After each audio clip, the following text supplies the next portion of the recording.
everyone, welcome back to Clever Octopus. Today is a big day.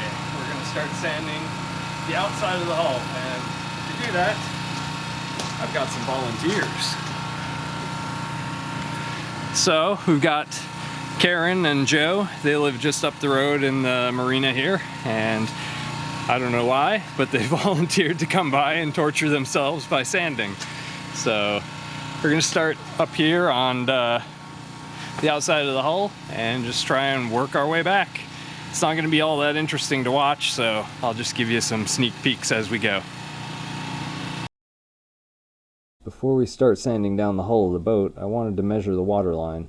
While I don't plan on having a real water line on the boat, I do plan on having octopus tentacles in that general area. I measured at 3 different spots along the hull just to get a straight line.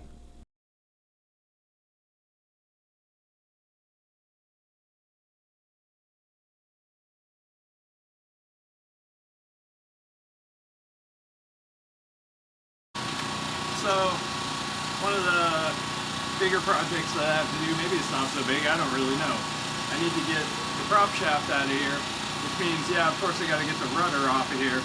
But inside of here is a rubber bearing called a cutlass bearing that's meant to let some seawater in to keep itself cool. I'm not sure what the condition of it is, I'm not sure the best way to get it out, any of that stuff. But Joe happens to be an expert at this, so why don't you tell me what you would do? Stand here so they can see you. So it's got brass sleeve with a rubber. It's supposed to be a soft rubber sleeve. Okay, so a brass sleeve on the outside of a soft rubber sleeve inside. So there should be grooves. You can see kind of like the slim grooves. Yeah. Which are water channels. Okay, I see a couple of the water channel grooves, yeah. Yours are non-existent. They're non-existent, okay. That's a bad thing. So once you get this off, this out, yeah, you're going to want to remove these 2 set screws right here. Okay. And then you're going to use a sawzall. You're going to cut a section of this out. Okay. And then get like a slide hammer with light grip on the end of it. Yeah. You get one section out, wrap it with the slide hammer. Got it. Okay, so there's 2 set screws, and once you undo those, you can cut a chunk of the bearing out, which gives it a little bit of room for flexibility to collapse in on itself. And then you can use vice grips to grab onto it with like a slide hammer attached to kind of pull it all out of there. Now, I've also seen someone take the propeller off the shaft and put this end of the shaft up in there, put the nuts back on, and use it as a slide hammer to ram the bearing out. Would you say yes or no to that? Never done it. Never done it that way. Okay. I mean, it is an option, but I've never done it that way. Okay. And what do you think of the propeller? How am I doing there? The propeller's good. Okay. Yeah. I mean, it looks great to me. So. Well, Karen and Joe just took off. We had to stop the sanding party because it got too windy and the vacuums weren't keeping up, so the dust was escaping. And I don't want people's boats to get all dusty, so. And I don't want dust blowing out onto the ground and in the water. But you can see it took maybe, I don't know, 40 minutes, not even 40 minutes, and you can see the difference in the light blue back there versus kind of the brownish speckled dark blue up here. So yeah, it's not going to take that long to get this sanded down, and underneath things are looking really good. We haven't touched the red part yet.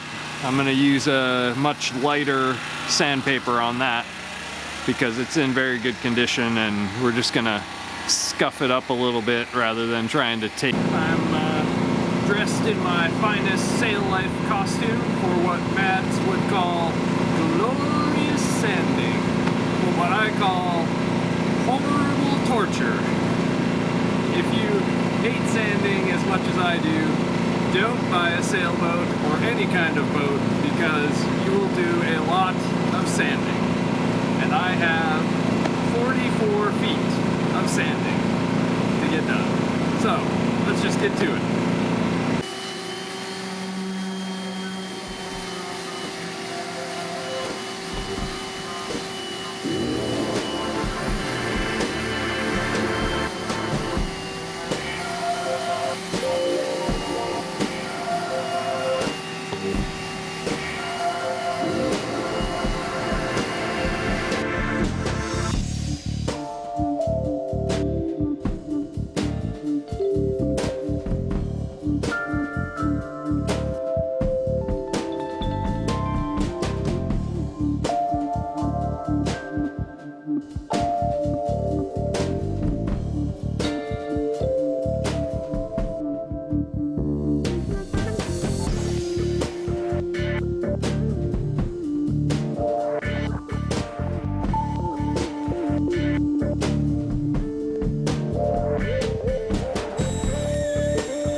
Down and the same amount up on deck, so pretty good progress.